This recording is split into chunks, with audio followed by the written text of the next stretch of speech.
She said, "I like you, but I'm not in love with you." I nodded and replied, "Thanks for the clarification." Then I started treating her like a roommate I just liked. Her panic when the romance, the gifts, and the good morning texts vanished. I, 28 male, have been living with my girlfriend Meredith, 26, for about 18 months. We've been together for 3 years total. Last Tuesday, she sat me down for what she called an honest conversation about our relationship. She explained that while she cares about me deeply and enjoys my company, she's not in love with me. She said she loves me as a person, but doesn't feel that passionate, romantic love anymore. Maybe never did. She wanted to be honest because she values our friendship and doesn't want to lead me on. I sat there, processing. Asked if she wanted to break up. She quickly said no. She loves living together, we make a great team, and she doesn't want anything to change. She just wanted to be transparent about her feelings. I nodded, thanked her for the clarification, and said I appreciated her honesty. She seemed relieved, gave me a hug, and went to watch TV. That night, I couldn't sleep. Kept replaying the conversation. She wants to keep living together, sharing a bed, sharing expenses, doing couple things. But she's not in love with me? She likes me? But that's it? Fine. If she likes me as a friend, I'll treat her like one. Wednesday morning, no good morning kiss. No sleep well babe text when I left for work early. When she texted asking what I wanted for dinner, I replied, "I'll grab something on the way home, thanks." Not cold, just friendly. Stopped by the florist where I usually get her weekly flowers. Canceled the standing order. $12 a week adds up when you're buying flowers for a roommate. That evening, she'd made dinner anyway. We ate together, talked about work. When she cuddled up on the couch after, I gave her a brief side hug, then moved to the armchair. She looked confused but didn't say anything. Thursday, I deep cleaned the apartment and reorganized. Moved all my toiletries to the hall bathroom. Set up the guest room as an office/bedroom for myself. When she got home, I explained I thought we should have our own spaces since we're basically roommates who like each other. Her face did this weird twitch thing. "Roommates?" she asked. "Well, yeah. You like me, I like you. We share living space. That's what roommates do." She argued we were still together, still dating. I asked how that worked if she wasn't in love with me. She said lots of couples aren't in love, but still have relationships.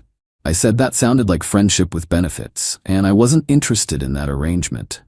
Friday, things got interesting. She came home with takeout from my favorite place, the expensive Thai restaurant we only go to for special occasions. Full spread. Said she wanted to have a nice night together.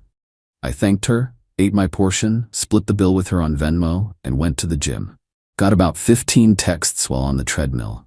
Everything from, "Why are you being like this?" to, "We need to talk," to "Please come home so we can work this out." I replied, "Like what? I thought you'd be happy. You were honest about your feelings, and I'm respecting them by adjusting my behavior accordingly.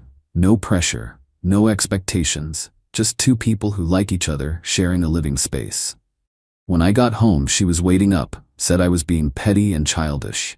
I stayed calm, said I was just matching her energy. She wants a friend? She's got one. A good one. I'll split bills, do my share of chores, be pleasant company. But the boyfriend experience, the romance, dates, gifts, emotional labor, future planning, that's for someone who's actually in love with me. She slept in our room. I slept in the guest room. Saturday morning she made breakfast. 2 plates of her signature French toast, the kind she only makes for special occasions or when she wants something. "Can we please just go back to normal?" she asked. "This is normal," I said, "for roommates who like each other." She accused me of punishing her for being honest. I said I wasn't punishing anyone. I was just being honest too. Honest about what I'm willing to give to someone who only likes me. It's been 4 days now. The vibe in the apartment is tense. She keeps trying to initiate coupley things. Movie nights, dinner dates, weekend plans. I politely decline or suggest we invite other friends to make it a group thing. I'm not being mean. I'm actually being a great roommate. Place is cleaner than ever. I'm keeping to quiet hours, respecting her space, being friendly and cordial. Just not doing any of the boyfriend stuff. The panic started yesterday when her sister called about their mom's birthday dinner next month. She asked if we were still coming together. I said she should probably just say I can't make it. When she asked why, I reminded her that family dinners are for couples, and we're just roommates who like each other. The look on her face, y'all. Like she suddenly realized what she'd thrown away. But hey, she got what she asked for. Honesty. No pressure. Just two people who like each other, coexisting in the same space. Update 1. Well, this escalated exactly how I thought it would. It's been a week since I started Operation Roommate, and Meredith is losing her mind. Not in an angry way. More like a, wait, I didn't mean it like that kind of way. First, let me address some comments. No, I'm not being passive-aggressive. I'm being exactly what she said she wanted. Someone she likes but isn't in love with. I'm treating her how I treat my buddy Marcus, who I like but am not in love with. Friendly, respectful, but with boundaries. So here's what went down. Monday. She tried to initiate sex. I politely declined, saying I wasn't comfortable being intimate with someone who wasn't in love with me. She argued that lots of people have casual sex. I agreed, but said I wasn't interested in that with her. She actually said, but we've been having sex for 3 years. Yeah, when I thought we were in love, Meredith. Tuesday, the credit card thing came up. See, we've had an arrangement where I pay for most dates' entertainment stuff on my card, and she transfers me her half later, except she usually doesn't. I'd never pushed it because, girlfriend. But roommates split things evenly. So I sent her an itemized Venmo request for the past 3 months. $1,847. Her half of all the dinners, concerts, weekend trips, etc. She called me immediately. Are you serious right now? Just settling up between roommates. No rush, but by end of month would be great. The sputtering was incredible. Apparently she thought those were gifts because I'm the guy in the relationship. I reminded her that we're not in a relationship. We're roommates who like each other. She hung up. Wednesday, her best friend Chloe came over, clearly sent as an emissary. We all had dinner, Dutch treat naturally. And Chloe kept making comments about how cold I was being, how Meredith was just being honest about her feelings, and how relationships evolve. I asked Chloe if she'd want to date someone who explicitly told her they weren't in love with her. Silence. Then I asked if she'd want her boyfriend to do all the boyfriend things, flowers, dates, emotional support, future planning, while knowing he didn't love her. More silence. Meredith kicked her under the table. It was not subtle. Thursday. This was the kicker. Meredith's car needed repairs. Major ones, like $2,200 worth. For the past 2 years, guess who's been helping with major car expenses? This guy. Because that's what partners do. She texted asking if I could help her out, she'd pay me back. I replied, sorry, that's a lot of money. Maybe try a payment plan with the mechanic? She called immediately. Near tears. Said she didn't have the credit for a payment plan. Turns out her credit is shot from some old student loan issues. I sympathized. Suggested she ask her parents or Chloe. But you always help me with this stuff. I used to help my girlfriend with this stuff. But roommates don't typically cover each other's major expenses. She took an Uber to work the next morning. Cost her $47 each way. Friday, she broke down. Full tears. Said she didn't mean it like that when she said she wasn't in love with me. She was just going through a rough patch, feeling confused, maybe depressed. She loves me. She's in love with me. She just got scared of how serious things were getting. I asked her to clarify, was she lying then, or is she lying now? That stopped the tears real quick. She got defensive, said I was manipulating her. I pulled up the notes I'd written after our original conversation. Yeah, I document important conversations now. Read them back. You said you like me but aren't in love with me. You said you wanted to be honest. You said you didn't want anything to change. I'm giving you exactly what you asked for. She tried to gaslight me, saying that's not what she meant. But I had the receipts. She'd even texted her sister that night. She showed me to prove her point, saying, finally told Ryan I'm not in love with him. Feels so much better being honest. Saturday, yesterday, the nuclear option. She called her parents, put them on speaker, told them I was being emotionally abusive by withdrawing affection after she was vulnerable with me. Her dad, bless him, asked for specifics.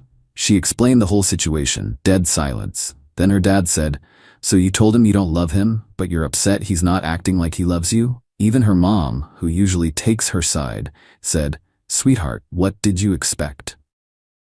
The call ended pretty quickly after that. Today, she's been in her room most of the day. Came out around noon, looking rough. Said she's thinking about moving out. I told her I understand and I'll help her look for places if she wants. Mentioned that the lease is in my name anyway, so that makes it easier. She asked if that's what I want. I said I want a partner who's in love with me. Since that's not her, living separately might be healthier for both of us. She's now on the phone with Chloe, crying about how she ruined everything by being honest. The irony is killing me. She wasn't being honest. She was testing me, seeing if I'd fight for her, beg her, try harder. She wanted the boyfriend experience while keeping me at arm's length emotionally. She wanted me to do more while she did less. Instead, I called her bluff. And honestly, this week has been enlightening. Do you know how much emotional energy I was spending on someone who wasn't in love with me? The mental load of planning dates she'd half appreciate? The anxiety of buying gifts for someone who wouldn't reciprocate? The effort of maintaining romance that wasn't returned? I'm sleeping better, hitting the gym harder, actually hanging with my friends instead of prioritizing her every whim. My bank account is already looking healthier. She played a stupid game. She's winning stupid prizes. We'll update again if she actually moves out or if there's another extinction burst. But honestly, I'm kind of hoping she just leaves.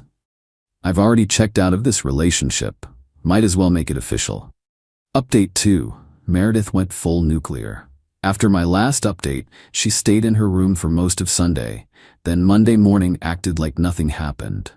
Made breakfast for 2, suggested we go to the farmer's market next weekend, even mentioned that her cousin's wedding was coming up and we should RSVP. I politely declined all of it, reminded her she was looking for apartments. She said she'd decided to stay because we need to work through this together. Nah.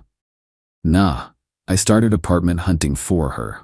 Sent her links to nice places in her budget. Now that she's not expecting me to subsidize her lifestyle, she ignored them all. Then Wednesday happened. I came home to find my parents in the living room. My parents, who live 3 hours away. Sitting on my couch with Meredith, who was crying delicately into a tissue. My mom jumped up. "Oh honey, why didn't you tell us you were going through such a hard time?" Turns out Meredith had called them. Told them she was worried about me. That I'd been acting strange and withdrawing from everyone, and she was concerned for my mental health. She'd convinced them to drive down for an intervention. I sat down very calmly and explained the situation. How Meredith told me she wasn't in love with me. How I accepted that and adjusted our relationship accordingly. How she was upset that I wouldn't continue being her boyfriend after she explicitly said she didn't love me romantically. My dad, who's usually pretty quiet, looked at Meredith and said, "You called us here because my son won't date someone who doesn't love him?" My mom was processing. "But sweetheart," she said to Meredith, "if you're not in love with him, why are you still here?" The waterworks started again. Meredith sobbed about how she's going through something and I'm abandoning her in her time of need, and how cruel I'm being by punishing her honesty. My mom turned to me. "Are you punishing her?" I pulled out my phone, showed them my bank statements, the flowers I'd been buying weekly, the dinner dates, the concert tickets, the weekend trips, all one-sided. Then showed them my current expenses, split down the middle like roommates. "I'm not punishing her, Mom. I'm just not subsidizing her lifestyle anymore." My dad actually laughed. "Good for you." Meredith lost it, accused me of turning my parents against her. Said I was being manipulative and financially abusive. That's when my mom's patience ran out. "Honey," she said to Meredith in that deadly calm mom voice, "you've been letting my son pay for your life while telling him you don't love him, and you have the audacity to call him abusive?" They left shortly after. Dad shook my hand on the way out. Mom whispered that she never really liked Meredith anyway. The aftermath was intense. Meredith called in sick to work the rest of the week. Spent most of it trying different tactics. Thursday, love bombing. Cooked elaborate meals, bought my favorite beer, wore that dress I mentioned I liked once 2 years ago. I thanked her politely, paid for my half of the groceries, and went about my day. Friday, anger. Screaming about how I'd humiliated her in front of my parents. How I was a sociopath for being so cold. I recorded this, just in case. When she was done, I asked if she'd found an apartment yet. Saturday. Bargaining. Maybe we could try again. Start fresh. She'd go to therapy to figure out her feelings. We could do couples counseling. I said no thanks. I don't need therapy to know I deserve someone who's actually in love with me. Sunday. Depression. Didn't leave her room except to get water. Chloe came by to check on her. Gave me dirty looks. I offered her coffee and asked how her own boyfriend would react if she told him she wasn't in love with him. She left pretty quickly. Then came Monday. The real extinction burst. I woke up to texts from mutual friends. Lots of them. Meredith had posted on social media about our breakup. We weren't together, but okay. But here's the creative part. She claimed I'd been financially controlling throughout our relationship, that I'd isolated her from friends and manipulated her into dependency. The evidence? Screenshots of her Venmo requests. Taken out of context, it looked like I was nickel and diming her for everything. I didn't respond publicly. Instead, I started a group chat with the friends who'd reached out. Shared the full story. The screenshots of her "I'm not in love with you" texts. The itemized list showing how I'd covered 75% of our shared expenses for 2 years. The recordings of her meltdowns, legal in our state, one-party consent. One by one, they started to get it. Her narrative fell apart pretty quickly when people realized she wanted me to keep paying for everything after telling me she didn't love me. The best response came from our mutual friend Derek. So she friend-zoned you but wanted to keep the boyfriend benefits package? That's wild. Meredith's post mysteriously disappeared by evening. Tuesday, yesterday, she finally started packing. Quietly, efficiently. No drama. Found out from Chloe, who reached out to apologize for judging me, that Meredith's parents read her the riot act after seeing the social media drama. Apparently they're mortified and offered to pay her security deposit just to get her out of my apartment. Today, she's almost fully moved out. Been making trips to her car all morning. We haven't spoken since Monday. Just now, she knocked on my door. I was in my office/guest room. Said she wanted to talk one last time. She admitted it was a test. She'd read some article about how relationships need brutal honesty and wanted to see if I'd fight for her. She thought telling me she wasn't in love would make me try harder, be more romantic, prove my worth. Instead, I took her at her word and treated her accordingly. "I didn't think you'd actually stop loving me," she said. "I didn't stop loving you, Meredith. I stopped showing it to someone who told me they didn't want it." She asked if there was any chance for us. I said no. She nodded, said she understood, and left. Literally as I'm typing this, I can hear her loading the last boxes into her car. You know what the craziest part is? I'm not even sad. I'm relieved. These past 3 weeks have shown me who she really was. Someone who wanted all the benefits of a relationship without any of the emotional investment. Someone who'd test my love instead of treasuring it. Someone who'd rather manipulate than communicate. The apartment already feels lighter. Might repaint this weekend. Definitely getting better coffee. She always bought the cheap stuff, but expected me to spring for the good wine. Thanks to everyone who commented on my previous updates.